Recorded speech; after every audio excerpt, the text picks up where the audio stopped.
Hi everyone, my name is Irene Adeke. Welcome to my channel.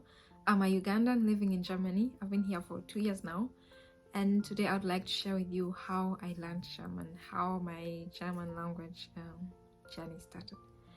So I started learning German in 2020 in Uganda, in Kampala at Goethe Centrum, and I started with the basic level. I did that for 10 weeks, 2.5 months. And as soon as I was done with that, COVID hit and the school was closed. There was lockdown and there was no way we could do class again. And so it was so hard to practice at home. I really went off track. It was really hard. And then sometime in November, they opened again. I said, okay, they offered the A1 German exam for people who wanted to get the certificate, the A1 certificate, and I did that. And I passed it really well. I got 89%. After that, I applied again for A2.1, and I did it until December, and Christmas came. And during the process, I was looking for an au pair family. For those who don't know what au pair is, an au pair is a young person who lives with a family, and for two main reasons: to learn their language and also to learn about the German culture. And this au pair takes care of the children for a family.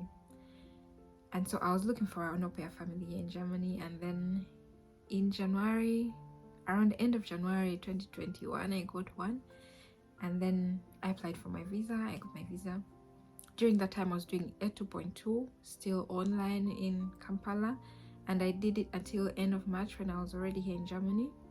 And then in April, I started to do B1, and it was really interesting. In Uganda, it's different. You ask what a word means, and the teacher will explain to you in English, and you understand. Yes, too. And here in Germany, the teacher will use more German words to explain a German word to you so that you understand it. That was a bit complicated for me. I wasn't used to it, but with time I kind of got used, and I found it actually better because you learn more, kind of. And I got used to the teaching system here, and it was also easy because when I go to class, to language class, I'm speaking German, and then when I come home, it's all German, so I would always be on track. In Uganda, I go to language class, out of class it's back to English, and Uganda, it was just so hard to practice, and there were no people to practice with, because not everyone in Uganda speaks German. Like very few, only your classmates who you're not going to see all the time. And so here I found it really easy here because I go home to my host family, I speak with my host kids. They don't know any German. I mean they don't know any English, so we would speak only German. At first, when I would first arrived in March 2021, it was so hard. I was trying to get used to the accents. They would speak and I would ask myself, what did I learn in class? I can't understand anything because they're speaking so fast and the accent is kind of new to me. But with time, I learned slowly by slowly. At first, my host family gave me 2 weeks just English, so that I get settled in well. And sometimes my host kids would be like, kind English, mama, and then we'd have to switch to German. But I liked how they're actually strict. The kids also wanted to understand our conversations, But I like that I got used to speaking. I wasn't afraid of making mistakes because they would always correct me. I told them from day one, please correct me as much as you can. The articles are so hard. If you learn in German, you know how hard it is to grasp these articles. I would say darf ich bitte das Salz? And my host mom would actually correct me and say den Salz. There's a time where I gave them snacks to eat, and then one of them was started to eat while walking. I said, wir essen alle auf dem Tisch. And then I started to give the rest a snack. I turned around and she was sitting on the table. She said, du hast gesagt, wir essen auf dem Tisch.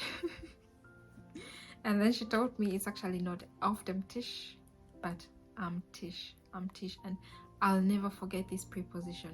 I know in English as well we say at the table and not on the table, but then sometimes these German prepositions are the other way around and I get really confused. So That's how I learned that preposition, and I'm never forgetting it. While I was an au pair, I learned B1 until B2. They divide them into two: B1.1, B1.2, B2.1, and B2.2. So by the end of my au pair year, I was done with B2. And I made it a point to challenge myself every time to speak and speak and speak. And I read a lot of children's books when I was an au pair, a lot. My host kids loved being read to, and that was really, for me, an advantage. I would even read things I did not understand, but they understood, and I like that. It really encouraged me. And at some point, I would use words I didn't know where I got from, and it's from this reading. It really grows your vocabulary. I would watch YouTube videos. I would watch series in German. At first I started with series in English with German subtitles. That's a bit hectic reading all that, but you get used to like watching with reading really fast. And then at some point I started watching completely in German, and it was surprising how much I understood. And I also started reading books in German, from children's books to real novels, my own novels, and I got to a point where I understand. You know, you get this aha moment, and your understanding is just, you know, when you have progress while learning a language, it's encouraging. You're encouraged to learn more every time. And every time I tell people I've been here 2 years, they can't believe it. What? Und dein Deutsch is so good. And that for me is encouragement. So I'd like to end the video here. If you're learning German, I hope I inspired you, and if you have any more questions, you can always ask me. Thank you so much for watching. Bye.